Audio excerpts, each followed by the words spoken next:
podcast. Eu sou Marcela Brito, jornalista do IDP, e nós vamos começar agora uma série dedicada às eleições de 2022.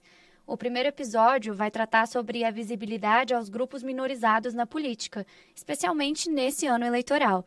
Para falar sobre o assunto, nós trouxemos a nossa professora da casa, Poliana Santos, que também é assessora-chefe da Escola Judiciária Eleitoral do TSE e professora de Direito Eleitoral na pós-graduação aqui do IDP Online. Seja bem-vinda, professora. Nós agradecemos a sua presença. Agradeço em nome de toda a equipe do IDP. Muito obrigada, Marcela.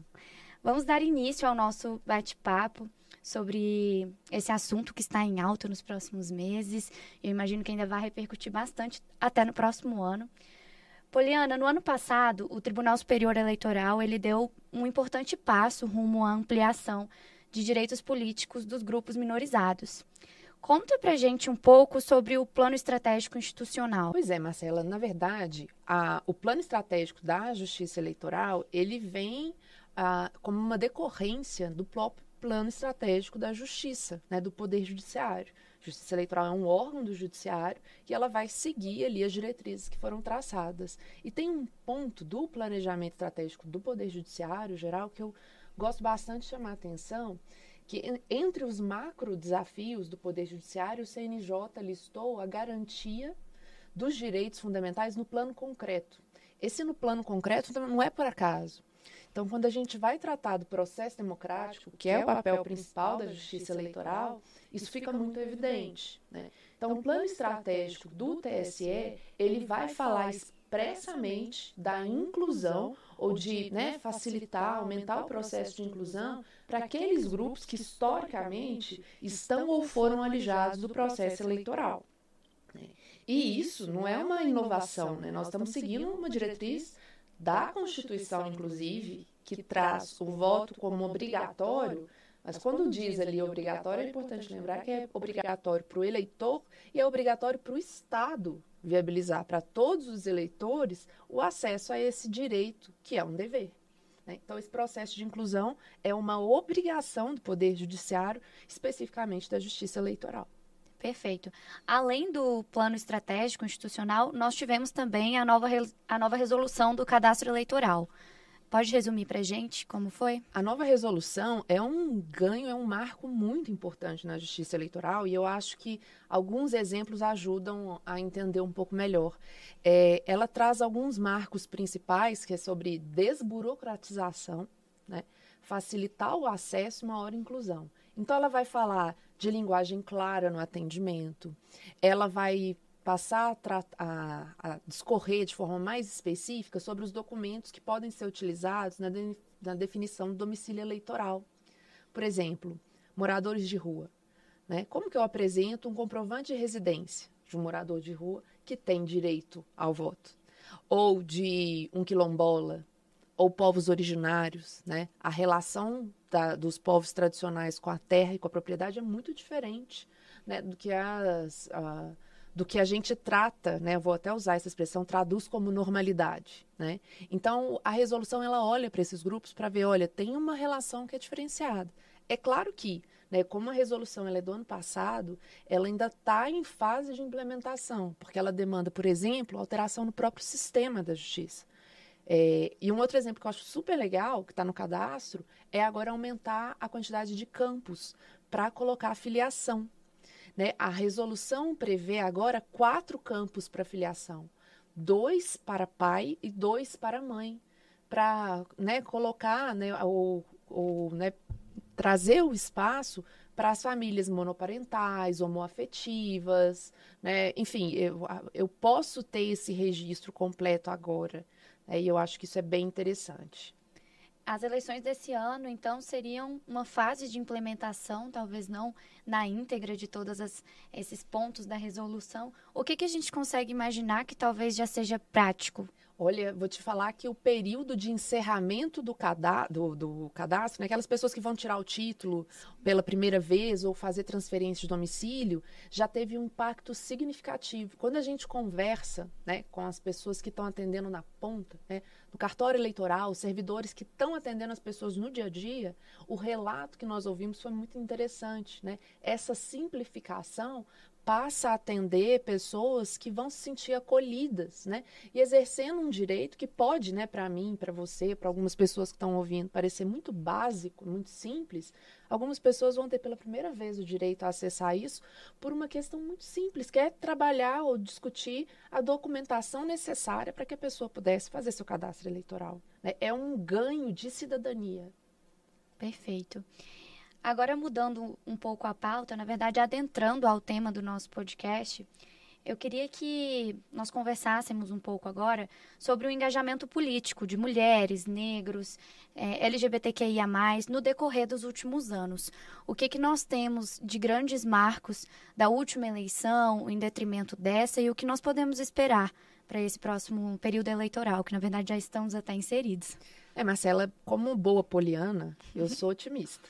Né? A gente vem com uma crescente, embora muito lenta, né? A gente tem um aumento significativo, sobretudo desde 2018, quando o STF passa a interpretar, né, no julgamento da DEI 5617, ele diz que é obrigatório, né, o repasse mínimo, de no mínimo 30% de recursos para as mulheres nas campanhas eleitorais.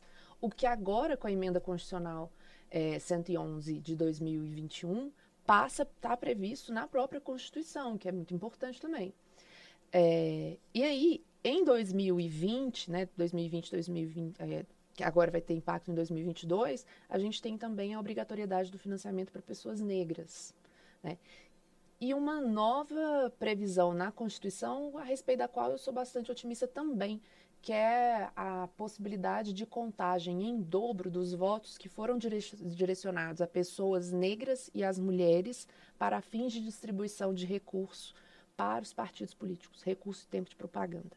Assim, explicando de uma forma bem superficial, né, os partidos eles têm direito a verbas para o seu funcionamento normal, né, para todos os anos e nos anos de campanha. Desde da reforma da emenda 97, a Constituição passou a dizer que não é todo partido que vai ter direito, não. Eles têm que ter ali, suprir uma quantidade mínima ali de representatividade que vai ser aferida em votos, né, e número de deputados eleitos, ou número de deputados eleitos. Mas, uma vez passada essa barreira, todos os partidos que atingirem essa barreira têm direito a uma distribuição igual, né, desse recurso, uma parte pequena. E uma parte maior, que é mais de 90%, é distribuída proporcionalmente à quantidade de votos que esses partidos conseguem somar na Câmara dos Deputados.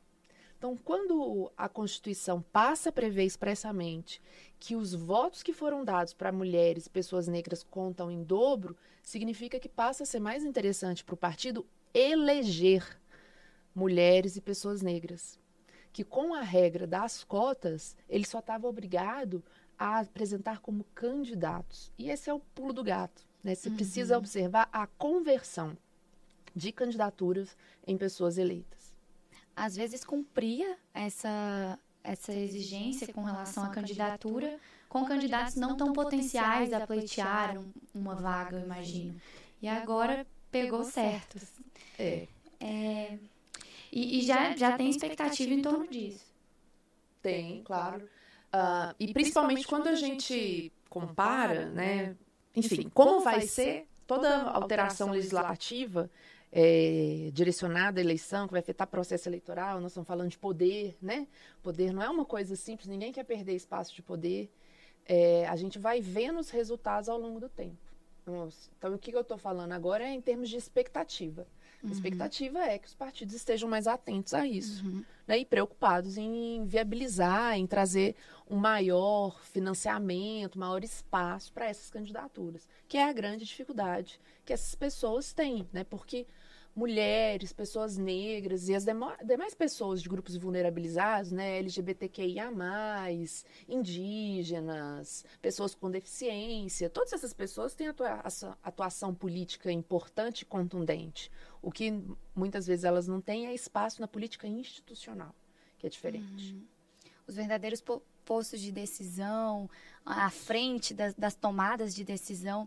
Inclusive, nós conversávamos aqui antes de iniciar a gravação do podcast sobre um fato recente, que foi uma foto que, inclusive, circulou bastante na internet, na mídia, principalmente, da posse do ministro Alexandre de Moraes no TSE, onde a bancada era predominantemente masculina e, além disso, havia presença apenas de um negro.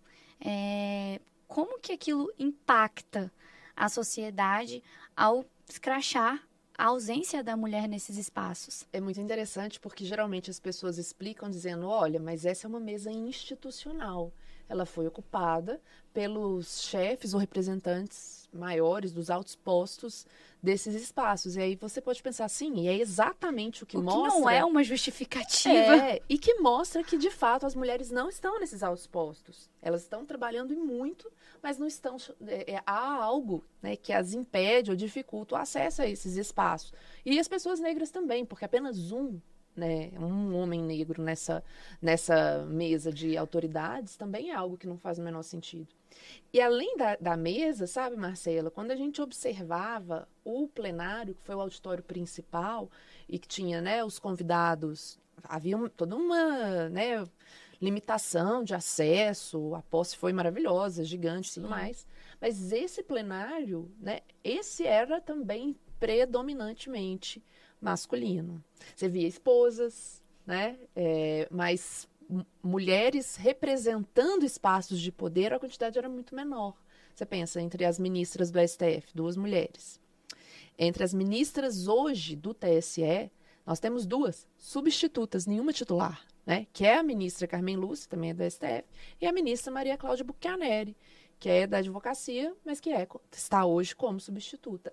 Na titularidade, nenhuma mulher hoje. É uma minoria mesmo. Sim. Não é, professora? Eu acho que essa foto causou um grande impacto, assim, foi um grande convite à reflexão. Ainda mais nesse período eleitoral, até mesmo na corrida presidencial, nós temos poucas mulheres entre os 12 candidatos. Sim, porque uma coisa importante da gente lembrar é que não basta alguém querer ser candidato. Eu posso querer, você pode querer, mas a gente precisa passar por uma série de requisitos, entre os quais estar em um partido político e ser selecionada por ele para ser candidata. E os partidos políticos não são lá os melhores amigos das mulheres, né? Sempre que eu dou muito curso de formação para mulheres, eu sempre chamo as mulheres e falo, olha, vou conversar um negócio aqui com vocês. A gente tem uma moeda de barganha muito importante. O partido não pode apresentar uma lista só de homens. Eles precisam de vocês, né? Se ele precisa de vocês, a gente pode pensar que existem exigências e trocas que podem ser feitas a partir daí.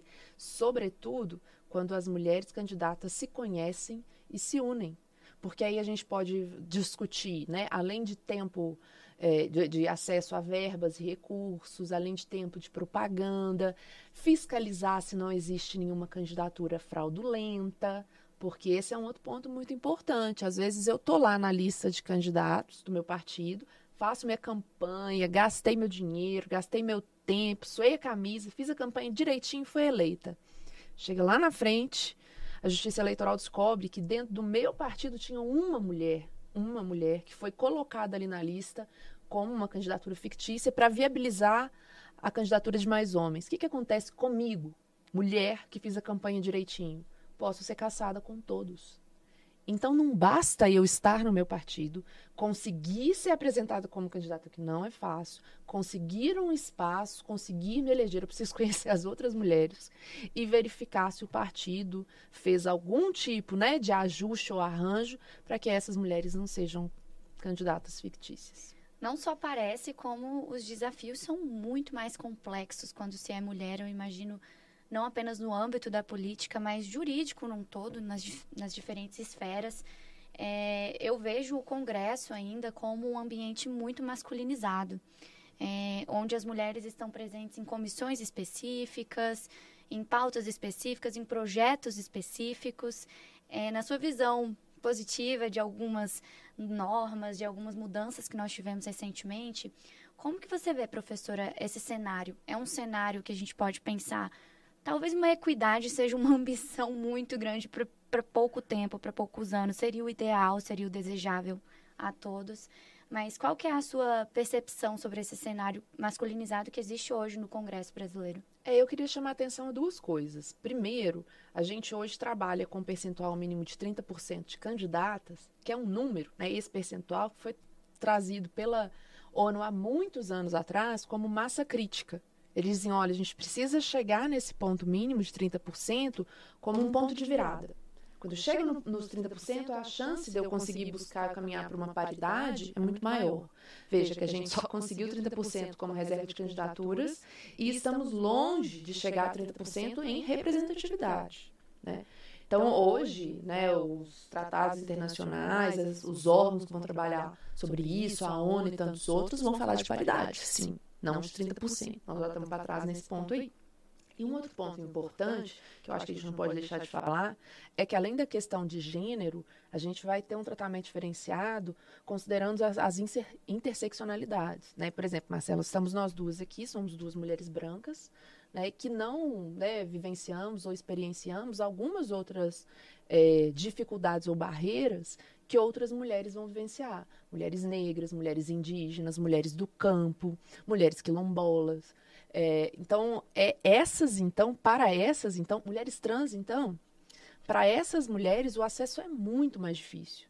Então, nós até comemoramos, né, lá em 2018, um aumento significativo da quantidade de mulheres na Câmara dos Deputados, né, significativo, chegamos a 15%. É vergonhoso, mas nós comemoramos isso. E desses 15%, desse número que a gente alcançou, a quantidade majoritária de mulheres brancas, como determinada classe social. Então, essa diversidade no próprio grupo mulheres também é algo que precisa ser olhado com muita atenção, sob pena da gente estar fazendo a mesma coisa, né? Desse olhar generalizado que se faz, né, quando pretende afastar essa diferença ou ações afirmativas para aumentar a participação das mulheres, para embarrear ou dificultar o acesso a diferentes perfis de mulheres. Perfeito. Em 2022, nas eleições atuais, nesse processo eleitoral que nós estamos, nós tivemos um aumento da participação feminina nas candidaturas em detrimento das últimas eleições gerais. Quais os fatores que colaboraram com esse crescimento? Foram essas exigências ou houve, de fato, um espaço ocupado? As mulheres estão procurando seus espaços dentro das possibilidades? Qual que é a sua visão sobre isso, professora? Eu acho que é uma soma, né? Nós temos lei de cotas desde 97, é muito tempo. Para além disso, desde 2018, a obrigatoriedade da distribuição de recursos. Desde 2020, a obrigatoriedade de distribuição de recursos para pessoas negras. Né? Agora, desde a última reforma, a contagem em dobro dos votos das mulheres eleitas. E uma outra coisa que também foi interessante, que foi a redução do número máximo de candidaturas que o partido pode apresentar. Isso pode parecer não estar diretamente relacionado, mas está. Você falou, né, há pouco tempo sobre aquelas candidaturas, né, de pessoas que às vezes estão ali na lista, mas nunca tiveram chance e às vezes nem sabem disso. Né? Em geral, a gente chama essas pessoas de cauda eleitoral. Né, que se você faz um gráfico de possibilidades, né, você tem lá no topo aquelas pessoas que já são conhecidas ou que estão tentando reeleição, né, que tem grande chance de ser eleita, e essa linha vai reduzindo até chegar lá no final muito próximo a zero, né? Aquelas pessoas estão ali enchendo a lista porque qualquer votinho ali ajuda a aumentar a quantidade de eleitos dentro do partido, mas não reverbera para essas pessoas. Quando você reduz essa quantidade máxima que o partido pode apresentar, isso também vai fazer, né, tanto ter uma quantidade menor de pessoas para distribuir recurso e tempo, quanto focar mais, né? Enfim, dar um suporte maior, ou pelo menos é isso que a gente espera, né? Porque vai ser a primeira eleição com essa nova contagem também. Sim. Eu acho que todos que foram a favor dessa medida, dessa ação afirmativa, estão ansiosos para vê-la na prática. Eu acredito que ver os votos sendo contabilizados de fato, convertendo da forma esperada, talvez seja um grande anseio, não só das candidatas, mas talvez dos partidos. Sim, né? Sem dúvida. Agora, pegando um espectro um pouco mais amplo, retomando as últimas eleições gerais, onde nós tivemos mais de 48% dos candidatos brancos. Sim. Quais são os outros dados que a gente traz dessa época e quais as reflexões que a gente pode fazer sobre isso? Ainda falta oportunidade para pessoas negras no espaço de poder? Parece uma discussão tão antiga para a gente, mas ela é tão factível. A gente conseguiu ver essa questão, mais uma vez, retomando essa foto da posse, que era uma foto institucional. Sim. E nós nos perguntamos, onde estão as pessoas que representam, de fato, a sociedade brasileira, que é tão miscigenada? Perfeito, Marcela. E olha, é isso mesmo. Quando você vê, você me diz aí, quase 50%, né, dos candidatos, das candidaturas são de pessoas negras, as pessoas podem vir e falar, mas 50%, então tá ali mais ou menos. Nós estamos falando de candidatura. Quando a gente fala da conversão em eleitos, a gente vê como essa sobre-representação das pessoas brancas acontecem. Por exemplo, né, do total de candidatos e candidatas, 48% são pessoas brancas. E total de eleitos, né, entre os eleitos, 58,84% são brancos. Então, é um número maior já que o número de candidaturas, eu já estou quase em 60%.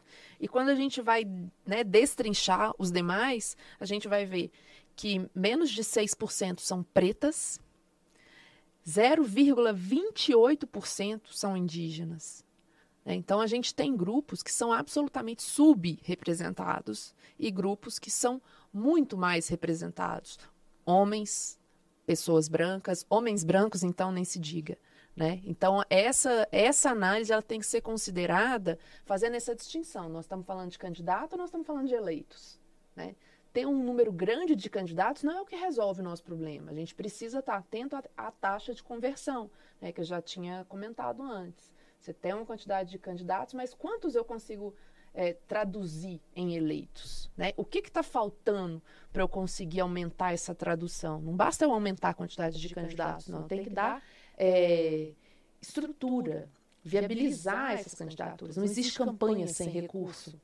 Né? Eu preciso me fazer conhecer, eu preciso circular no meu território, né? Enfim, eu preciso ter uma estrutura mínima, sobretudo aquelas pessoas que estão ingressando. E esse é um número que, a princípio, como muito bem colocado por você, não assusta quem não tem essa visão, esse discernimento, de ver que existe uma luta ali dentro para ocupar um espaço onde é um espaço democrático, mas chega a ser assustador pelo fato de que não temos uma população total branca. Então, assim, como que o povo consegue se ver representado nessa cúpula legislativa, no judiciário? Qual que você vê? Ainda existe uma relação de distanciamento entre a sociedade e a política, e essa falta de valorização das minorias pode estar ligada a isso? Olha, eu acho que sim, porque tem aquela coisa do reconhecimento, né? Quando eu não me vejo representado num determinado espaço, posso passar a entender que aquele espaço não foi feito para mim. E a gente tem um papel histórico muito importante nesse sentido, né? Há apenas 90 anos no Brasil que as mulheres têm acesso ao direito ao voto, né? Há quantos anos os homens votam e participam da política? Desde sempre. Desde sempre a eles foi garantido. É claro que a gente pode falar, olha, por um bom tempo os analfabetos não votavam, mais de 60% da população era analfabeta, então tinha um grupo muito restrito que votava. Mas independente disso, aos homens, né, esse espaço era assegurado. Aos negros, os negros não tinham nem reconhecimento de cidadania, eram objetos. Pensa, nós estamos falando aqui de uma população que tem um tratamento histórico muito diferente. Você fala, mas tem muito tempo isso. A história, né, ela monta a nossa cultura como sociedade. Para que a gente mude essa cultura, mude esse espaço, mude o reconhecimento desse espaço. E eu não estou falando só da pessoa, né? Não é a mulher que entende que o espaço não é dela. Não é a pessoa negra que entende que o espaço não é dela. São também as pessoas que estão vendo, você, o que você está fazendo nesse lugar? Né? Quantas vezes, e aí eu, né, falando como mulher, você chega num espaço e a pessoa procura o homem que está do seu lado, às vezes é seu secretário. Assim, oi, o senhor mas ela que é... Ah, então tá. Já vai identificar a autoridade como masculino, sobretudo, né, masculino branco. Nós recebemos uma convidada na temporada dedicada a carreiras, uma juíza, e ela falou exatamente sobre isso, sobre quando ela está em alguma sessão, o advogado se referia a quem está do lado dela, que não é o juiz no momento. Pelo simples fato de ela ser uma mulher. Sim. E o advogado, às vezes, quem está junto com o advogado, o cliente mesmo que está no processo, de olhar para outra pessoa em busca de um poder naquela sala, e mal sabe que ela é a juíza. Então, ela disse que tem que ficar colocando o rosto, assim, na frente da outra pessoa. Oi, fala comigo, porque acontece na prática. Sim. Isso, né? Eu imagino a pessoa assistindo uma campanha em casa, se ela não sente. Porque na prática, diante da mulher, há quem invalide a postura dela ali, em busca de um olhar masculino para, enfim, consolidar os objetivos. Se você for pensar, Marcela, que às vezes até qualquer manifestação de interesse é um espaço de poder, né? Ou de pretensão, isso já é lido negativamente quando se trata de uma mulher, né? Então, assim, não estou nem só falando de espaço eleitoral, político-eleitoral. Sim. E tem um ponto que eu acho, né, já que a gente falou aqui dos 90 anos, do voto feminino, tem um ponto que eu gosto de sublinhar, que eu acho interessante. Muitas vezes as pessoas falam, né? Quando fala todos, homens, nós estamos falando humanidade, todos são todos e todas, né?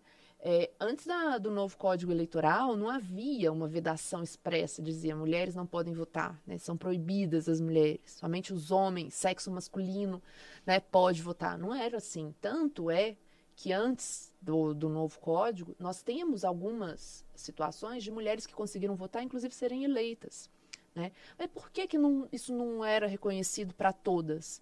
Porque o que se entendia como regra era que naquele trecho da legislação que estava dizendo, né, aos cidadãos é assegurado o direito de voto, aos cidadãos com mais de 21 anos, ali eles diziam cidadãos, homens, mulheres não, ou seja... Subentendido que nem cidadã a mulher era.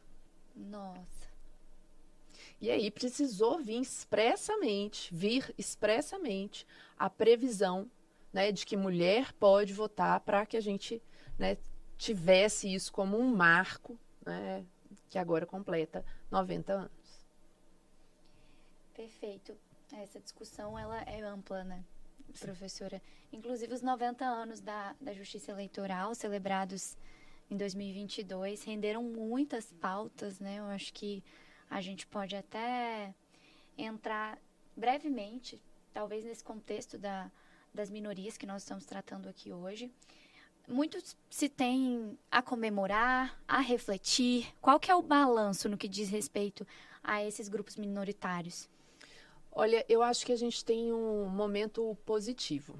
Apesar de tantas dificuldades, e eu gostaria até de dividir aqui com vocês uma experiência, convidar, né, a todos e todas que estão ouvindo a conhecer o material que foi produzido, né, publicado ano passado pelo TSE, que é a coleção SNR, Coleção de Sistematização das Normas Eleitorais, né?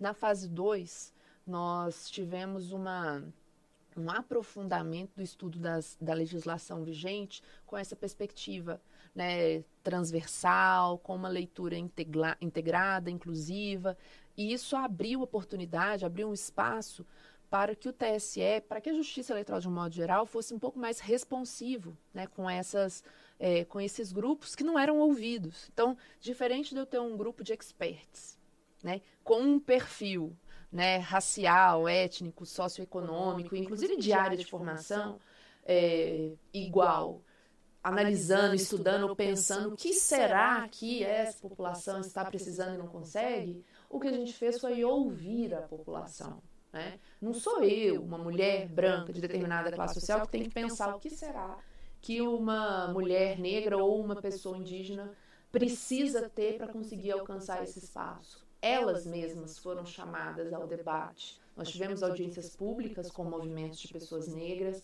com movimentos da comunidade LGBTQIA+, que permitiram a construção de um documento que foi um relatório que não representa a posição institucional da Justiça Eleitoral, mas foi um espaço de diálogo em que essas pessoas puderam apresentar as suas demandas, as suas questões, inclusive propostas, para que, né, a resolução nova do cadastro eleitoral acaba sendo um resultado indireto, né, dessas escutas, desse processo de escuta que começa, né, que vai acontecendo também neste período. Então, o tribunal, ele ele está mais aberto a isso, né? Uma vez que houve a própria população, né, os próprios grupos que estão historicamente aí com essa participação dificultada. Nós falamos das mulheres, também falamos da participação do negro. Agora, eu queria saber quais são os principais desafios nas eleições deste ano, onde as candidaturas já foram apresentadas, para a população LGBTQIA+, principalmente até com base nesses relatos colhidos nesse relatório. Quais que foram os desafios apresentados pela comunidade? Sabe o que eles trouxeram muito para a gente? Foi a questão da desinformação e fake news com relação à população, sobretudo a população trans. A população trans, eu acho que é a que mais sofre com preconceito e notícias falsas. A Justiça Eleitoral já há um bom tempo adotou a identidade de gênero e o nome social no próprio cadastro de eleitores. Então, uma mulher trans é uma mulher, então ela conta no percentual, né, dos 30% de candidaturas femininas, e o nome dela, né, o nome social que ela escolheu vai constar na urna, e é assim que ela vai ser apresentada, e é assim que a Justiça Eleitoral irá reconhecê-la. Mas, independente disso, uma das demandas que eles trouxeram muito foi, para a Justiça Eleitoral foi de informação. Tanto que nós fizemos, ainda no ano passado, um curso sobre a comunicação inclusiva, né? Agora esse ano, né, falando um pouco da escola, a gente fez o nosso plano de capacitação nacional da Escola Judiciária Eleitoral. Um dos nichos foi exatamente a participação dos grupos minorizados. Das oficinas principais, né, foram desenvolvidas 19, foi de comunicação inclusiva. E comunicação inclusiva, ela alcança não só as pessoas com deficiência, né, mas também a população LGBTQIA+, que está ali em busca, né, de um respeito com a nomenclatura, nomes, né, identificação de gênero, né, tudo isso foi algo que foi muito, né, uma preocupação muito grande que eles trouxeram em virtude do grande preconceito ostensivo que eles sofrem, né, às vezes até nos próprios órgãos. A gente consegue ver nas eleições deste ano alguma diferença positiva na prática com relação às eleições passadas? Bom, tá só começando, né, Marcela? Então, o que eu já posso apontar como positivo? Por exemplo, nós falamos do cadastro, né? No período do cadastro, a gente teve uma maior inclusão, essas pessoas foram bem acolhidas, a gente tem relatos de eleitores que foram, né, atualizar o cadastro, choraram, né, se emocionaram por ter aquele primeira vez estar conseguindo acessar aquela documentação. Então, assim, agora começou dia 16, né? Sim, dia 16 recente. de agosto começa a propaganda eleitoral, de fato. Então, né, a gente ainda vai ver como isso vai acontecer. O que a gente viu em 2020 foi muito positivo, o aumento de pessoas, né, que representam esses grupos minorizados eleitas, né, muitas mulheres trans, sobretudo como decorrência das candidaturas coletivas, né, que foi um espaço que facilitou o acesso para esses grupos. Só que essas pessoas foram as maiores vítimas de violência política. Então, a gente teve esse problema lá que para 2022, veja, a gente já tem uma legislação que trata de violência política de gênero e violência política especificamente. Então, eu acredito, né, que isso, durante a campanha, por exemplo, já vai ser tratado de outra forma. Existe um protocolo para investigação e julgamento que foi assinado pelo TSE com a Procuradoria da República, Procuradoria Regional Eleitoral, Procuradoria Geral Eleitoral, né, Ministério Público, né, dando diretrizes e tem um canal de denúncias. Então, eu acho que o grande ponto agora é a gente divulgar essa informação. A gente tem o maior número de pessoas, né, candidatas que fazem parte desses grupos minorizados. Essas pessoas são, em geral, as que mais sofrem violências, agressão e preconceito. E para elas existe um canal de denúncia, porque esse tipo de atuação é crime que está previsto na legislação eleitoral. Ótimo, a informação vai ser fundamental nesses casos, certo, professora? Como nós colocamos aqui nas questões anteriores, que quando se trata de minorias, não é só candidatar. Acho que todos os processos se tornam espinhosos nesse momento de, enfim, de informação, de ocupação de espaços. Então, não basta ser candidato, passar das eleições, não basta ser eleito, não basta pleitear, não basta conquistar a vaga. Eu acredito que o processo como um todo acaba sendo aquele processo de abrir portas para que as pessoas consigam ser ouvidas. Enfim, diariamente, eu imagino que vocês devam lidar com questões desse teor na escola judiciária. Sim. E eu acho que é um processo mesmo, sabe, Marcela? Não é... Enfim, as pessoas precisam virar uma chavinha de entender, primeiro, que existe um problema, a nossa sociedade não é neutra, as pessoas não são tratadas da mesma forma, deveriam ser, uma promessa que a Constituição apresenta. A Constituição diz, todos são iguais perante a lei e não serão tratados com discriminação de nenhum tipo. É uma promessa que a Constituição fez à população inteira. E eu espero, vou exigir que essa promessa seja cumprida. E para que isso aconteça, a gente precisa de uma mudança cultural, de uma sensibilização da população como um todo. Isso não é um problema só das mulheres, só das pessoas negras, só da população LGBT, povos indígenas. É um problema da sociedade. Esse é um primeiro ponto. Vamos parar de tirar isso. Olha, isso aqui nem me diz respeito, eu estou aqui seguindo minha vida. A gente ouve, às vezes, de mulheres que falam, nunca sofri nenhum tipo de preconceito. Então, acho que é um ponto importante a gente dizer, amiga, a vida não é só sobre você. É estrutural. Essa questão envolve todos nós e a sociedade. E aí, se a pessoa não está preocupada com valores sociais, justiça, inclusão, etc., ela pode pensar em valores econômicos, né? Existem várias pesquisas no âmbito empresarial que vão dizer que inclusão e diversidade na própria, né, nas estruturas de direção das empresas aumenta a chance de lucro e acesso a recursos. Isso acontece com empresas, isso acontece com a sociedade como um todo. Então, quero melhorar a minha sociedade, ainda que seja pelo aspecto eminentemente econômico, vamos trabalhar em inclusão. Mas foi muito interessante essa visão que você nos trouxe, porque muito se cobra do Poder Judiciário, da Justiça Eleitoral, todas essas ações afirmativas, mas, por vezes, a parte da sociedade se exime dessa contribuição. Inclusive, a nossa última pergunta, que nós já estamos encaminhando para o encerramento do podcast, seria a respeito das ações que têm ocorrido para ampliação de direitos políticos dos grupos minorizados. Então, assim, dado esse ponto da contribuição da sociedade, o que mais a gente pode acrescentar como ações que têm ocorrido? Olha, com relação à sociedade, eu queria até voltar nisso para falar um pouquinho sobre estrutura familiar. Sabe que essa é uma das grandes dificuldades que as mulheres mães têm para realizar campanhas eleitorais. Quando a gente fala com mulheres políticas, muitas delas vão narrar duas experiências diferentes. Ou aquelas que não constituíram família com filhos, etc., ou aquelas que aderiram à vida política após os filhos serem adultos. Ou aquelas que abandonaram a política quando tiveram filhos, né? Ou seja, tem uma questão aí muito importante, porque os filhos, né, as crianças, são, eu vou usar essa palavra com todas as aspas, né, um problema, né, ou algo que diz respeito à sociedade como um todo, à família, não à mulher. Então, isso não pode ser um impeditivo para a participação política da mulher, especificamente. Mas hoje isso ainda acaba gerando um embaraço.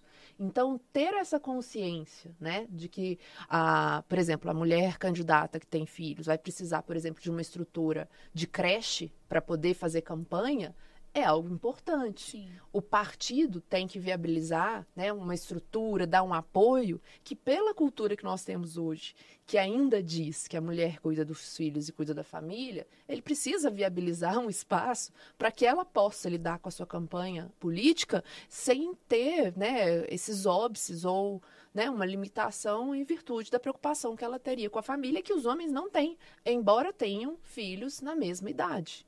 Né? Então, há questões aí que são tratadas de forma muito diferente e que estão dizendo sobre os núcleos, né? Núcleos familiares. A gente pode trabalhar isso no núcleo familiar, a gente pode trabalhar isso dentro do partido político, na própria justiça eleitoral, para começar a repensar o direcionamento de recursos nas campanhas com esse olhar, né? Para campanhas femininas têm demandas diferentes.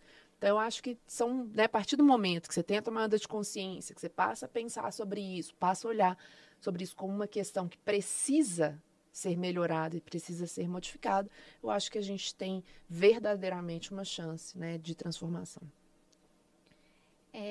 Bom, encerrando aqui o nosso bate-papo, eu gostaria de agradecer a sua participação, professora. Acho que nós trouxemos muitos pontos que convidam todos a refletir não só acerca dessas eleições, mas a longo prazo, vendo todas essas ações que nós tivemos nos últimos anos, nos últimos meses, em que refletirão nas urnas em outubro.